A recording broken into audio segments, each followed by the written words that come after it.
All right, this is Module 10, the case study for EDL 853. Violation of students' rights. So backgrounds and facts.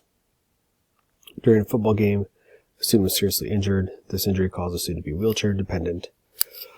The student was not in school for an unknown amount of time. Upon re-entry into the school, the student and his family met with his counselor and was assured everything would be okay.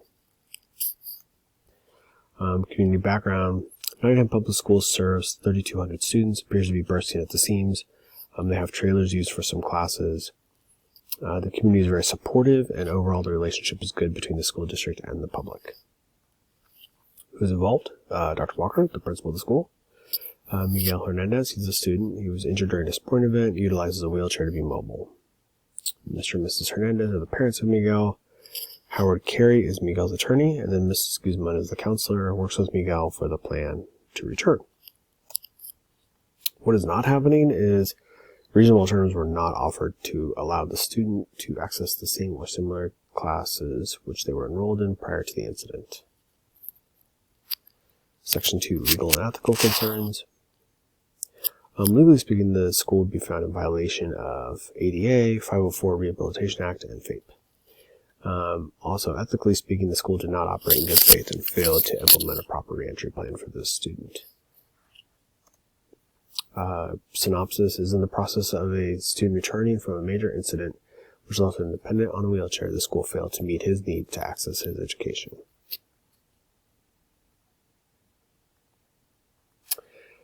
Facts. So who's involved in what we know? So on the surface, we only know the two parties involved, the school and the family. So Miguel's family and then the school. Miguel's schedule was changed. We do know that. And then we do know that he currently uses a wheelchair. Other things that would be nice to know are just in evaluating the various place policy or programs and then some other relevant gaps. So I think knowing the location of the school itself as location would help in knowing the weather, the climate, what the terrain is like, as well as the layout of the school. Are there a lot of sidewalks that he would have to navigate? Are there a lot of stairs, floors up and down? As far as like the spread out of his classes, things like that. Also, what is the daily schedule? How many transitions is he making every day? Would there be a need to adjust that? Also, the age of the school, that would help in just knowing if there's any other infrastructure issues. Thinking of my own school, which is roughly 60 years old, definitely have some aging areas that have required more attention, especially for our students who utilize wheelchairs. So just knowing some of those pieces will help in fleshing this out. Policy, what is their 504 policy? What is the policy for who manages them, and what is their policy for re-entry in these situations where a student is missing a significant amount of school or missed some school? Knowing this will help in determining where the gap was in the management of this process. I think program-wise, the only thing I would really like to know is just their master schedule. How many classes of what are offered, and that will help in also determining how to find other classes for Miguel to take that are similar or in different parts of the day or different locations. Other relevant gaps, obviously Miguel's current schedule. Also know how long he was out of school for. Was he out for a quarter? Was he out for 6 months, 8 months? And did he attend school in the hospital? Is there any sort of grades coming in there? Knowing these pieces will help in seeing some of the rationale and the timeline of events. Also, if you miss a significant amount of school is enough to warrant such a change. I could think of missing 2/3 of a school year or half a school year. Depending on how serious this injury was, could definitely be a way that's something that would impact what that re-entry is going to look like.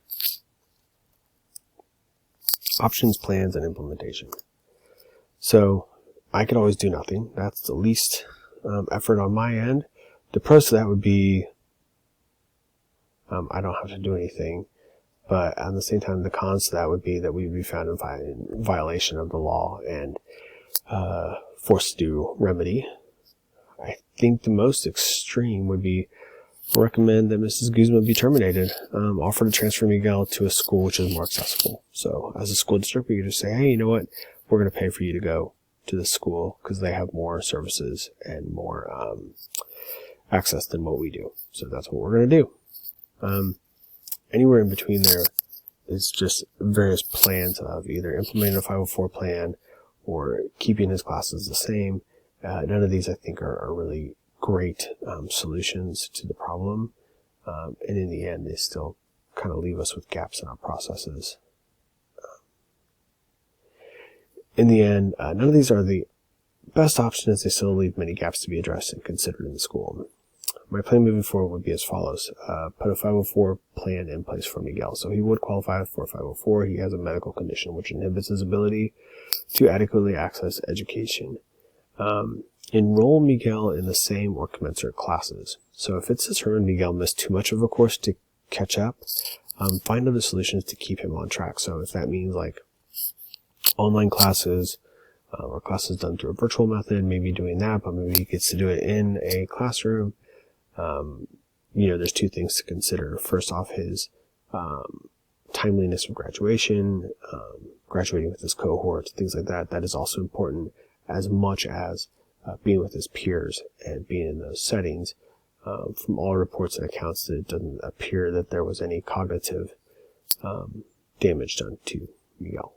But doing all things possible to keep Miguel in the same classes with access, even if that means moving a class so he can access it. So my next step would be to be sure that all of his classes stay the same. And if that means I have to move a class out of the trailers and into the building for 1 hour or swap teachers out, then we would do that. That's something that we've definitely done before. And then create or review the reentry plan with staff for these instances. Definitely double down to be sure that we have a 504 in place, that the team is assembled, and that we get these started, because that should have been put in place from the very get-go. For the future implementation, I would work with local accessibility groups to evaluate the accessibility needs in the school, as well as making the accessibility of the school a priority on the next bond issue to families. So there's my conclusion, where I showed how I wrapped up this case study, examined systems and options to best meet the need of a student and to ensure the school follows FAPE. Those are my other conclusions. Thank you so much for a great semester. Or 4.5 weeks, I should say.